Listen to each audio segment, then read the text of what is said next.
સ્વાગત છે તમારું ખબર ગુજરાત યુટ્યુબ ચેનલમાં। રોજ નવા સમાચાર જાણવા માટે ચેનલને સબસ્ક્રાઈબ કરો। અંબાલાલ પટેલની આગાહી, ખેડૂતો માટે મોટી જાહેરાત, દેવા માફી અંગે જાહેરાત, નિશંકા ધારકો આપે ધ્યાન, આધાર કાર્ડ ફ્રીમાં થશે સુધારો, પાન કાર્ડ ધારકો આપે ધ્યાન, મકાન બનાવવા મળશે સહાય। આજના સૌથી મોટા ખેડૂત સમાચાર, મહિલાઓને વગર વ્યાજે લોન, તમામ ખેડૂતોને 15,000 રૂપિયાની સહાય, ભારત બંધનું એલાન।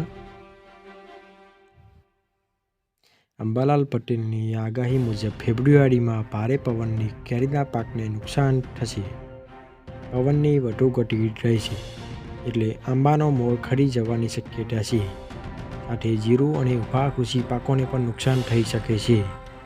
જણાવી દઈએ કે ગુજરાતમાં આ અઠવાડિયાથી જ ગરમી ચાલુ થઈ શકે છે।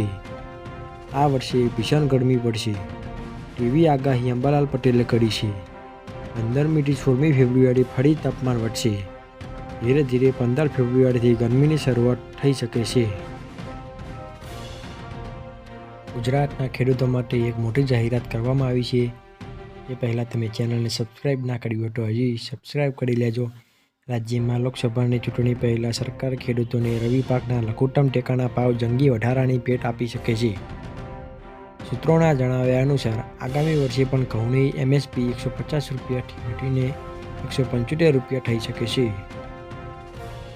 લઘુત્તમ ટેકાના ભાવમાં 3%થી 10%નો વધારો કરવામાં આવે છે। ઘઉંની MSP 2300 રૂપિયા ઘટી થઈ શકે છે, જ્યારે હાલમાં ઘઉંની SMP 2125 રૂપિયા છે।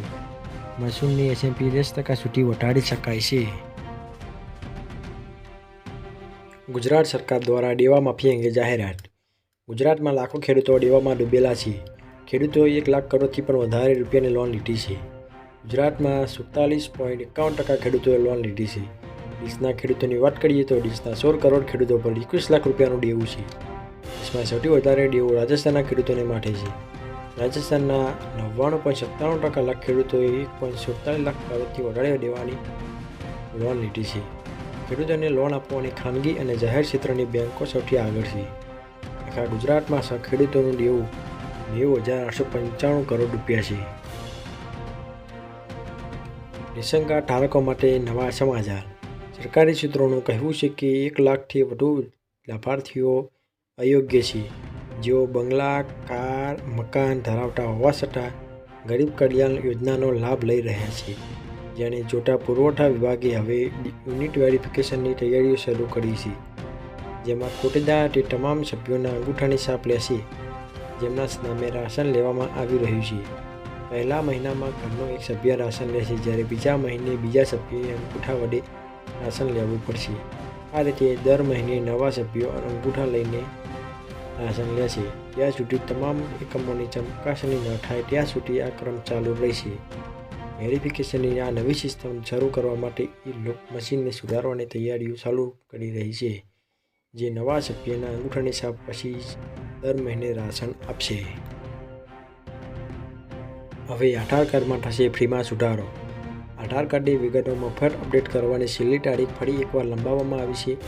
આધારમાં દસ્તાવેજો અપડેટ કરવાની છેલ્લી તારીખ અગાઉ 14 ડિસેમ્બર 2023 હતી, જેને આધાર કાર્ડ દ્વારા મહિના વધારીને 14 માર્ચ 2024 કરવામાં આવી છે। આ માટે સરકાર દ્વારા માય આધાર એપ્લિકેશન લોન્ચ કરવામાં આવી છે, જેથી જે મિત્રો આધાર કાર્ડમાં ઉંમર, સરનામું, જન્મ તારીખ, લિંગ, મોબાઈલ નંબર અને ઈમેલ જેવી માહિતી મફતમાં અપડેટ કરાવવા માંગતા હોય તે 14 માર્ચ પહેલાં આ કાર્ય કરી શકે છે। આધાર કાર્ડ બાદ પાન કાર્ડ ધારકો આપે ધ્યાન, જે લોકોને પાન કાર્ડને આધાર કાર્ડ સાથે લિંક કરાવવાનું બાકી હોય તે વહેલી તકે પાન કાર્ડને આધાર કાર્ડ સાથે લિંક કરી શકે છે। જ્યારે કેન્દ્ર સરકાર જણાવ્યા અનુસાર દેશમાં 70 કરોડ પાન કાર્ડ ધારકો છે, જેમાંથી 10 કરોડ લોકોએ પાન કાર્ડ સાથે આધાર કાર્ડની લિંક કરી નથી। પણ જો આધાર અને પાન સાથે લિંક નહીં હોય તો તેને મોટી રકમના વ્યવહારો બેંક દ્વારા નહીં કરી શકશો। સરકારી યોજનાઓના લાભ પણ નહીં મેળવી શકો। તેમજ ટેક્સ વિભાગ દ્વારા કોઈ રિફંડ આપવામાં આવશે નહીં। જોકે લાંબા સમયથી પાન અને આધાર લિંક નથી તે ગભરાશો નહીં। સરકાર દ્વારા હવે મકાન બનાવવા માટે મળશે સહાય. ઘર બનાવવા ગુજરાત સરકાર આપશે તમને 1,32,000 અથવા 1,20,000ની સહાય.